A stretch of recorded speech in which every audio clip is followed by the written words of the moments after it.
আপনি প্রশ্ন করেছেন আয়নাঘরের আইডিয়া কে দিয়েছিল। হ্যাঁ, আইডিয়াটা দিয়েছিল আমার বিআই তারেক সিদ্দিকী। সেই সবকিছু করেছে। গুলি করে মারার দরকার কি? ক্রস ফায়ার দিলে বেশি লোক জানাজানি হচ্ছে, সমালোচনা বেশি হচ্ছে।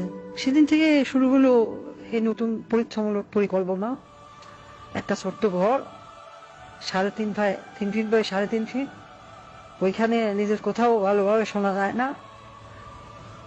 হ্যাঁ, আমরা প্রথমে কিছু বিরোধী নেতাকে তুলে আনলাম, এই বিএনপি, জামাত, ছাত্র শিবির, ছাত্রদল, কিছু সাংবাদিক। ওদের দেখা হলো সেই আয়নার ঘরে। প্রথমে কয়েকদিন ওরা দেয়ালে ঘুষি মারতো। আমাকে ভিডিও কলে দেখানো হলো, ভিডিওতে আমাকে দেখানো হলো ওরা দেয়ালে ঘুষি মারতো, দোল্লা ঠেলে বেরোনোর চেষ্টা করছে। তারপর কিছুদিন দেখি শুধু উপরের দিকে তাকিয়ে থাকে। তারপর এক সময় ক্লান্ত হয়ে শুধু উপরের দিকে তাকিয়ে থাকতো। প্রথম কিছুদিন কেউ বুঝতে পারতো না কতটা সময় গেছে, কয়দিন তাদের আটক রাখা হয়েছে। খাবার অনেক কম দেওয়া হতো, খাবার কম দিতে বলতাম, পানিও খুব সীমিত। কেউ কেউ নিজের আয়নায় নিজের প্রতিবিম্বকে দেখে শত্রু মনে করত, নিজেকেই আক্রমণ করা শুরু করলো। নিজের দেয়ালে নিজের হাত দিয়ে ঘুষি মারলো, হাত রক্তাক্ত করলো।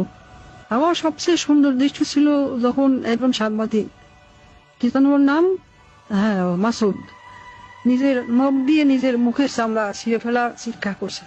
আমার পছন্দ হলো। সারা দেশে আরো বেশ কিছু এরকম এনাঘর বানালাম। যুদ্ধপরাধী রাজাকার ছেলে মেয়েদের সেখানে বন্দি করতে বললাম। মাঝে মাঝে দুই একজনকে ছেড়েও দিতাম। ফিরে এসে কেউ কিছুই বলতো না, ওইভাবে বলে দিয়েছিলাম যেন কেউ মুখ না খোলে। ব্যাস, সাপও মরলো না, লাঠিও ভাঙলো না।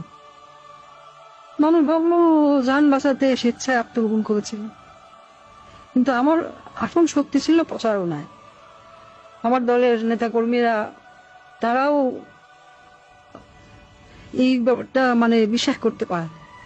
সত্যকে আমরা এমন ভাবে ধামা চাপা দিয়েছি, কেউ বিশ্বাসই করতে পারছে না আয়নাঘর আসলে করে বলতে সত্যি কিছু ছিল। আমি হাসলাম, কারণ কেন জানেন, একবার যদি সত্য মিথ্যাকে আর মিথ্যাকে সত্য বলে চালিয়ে দেওয়া যায়, তাহলে আর কিছু করার দরকার নেই। মানুষের মনে সন্দেহ ঢুকিয়ে দেয়াই যথেষ্ট। আমার বাবা বলতেন, একবার যদি কেউ নিজের চোখে দেখা জিনিসকে সন্দেহ করতে শেখে, তবে সে নিজের জীবনের উপর বিশ্বাস রাখে না। তখনই তুমি তাকে সম্পূর্ণ দখল করে দিতে পারবে।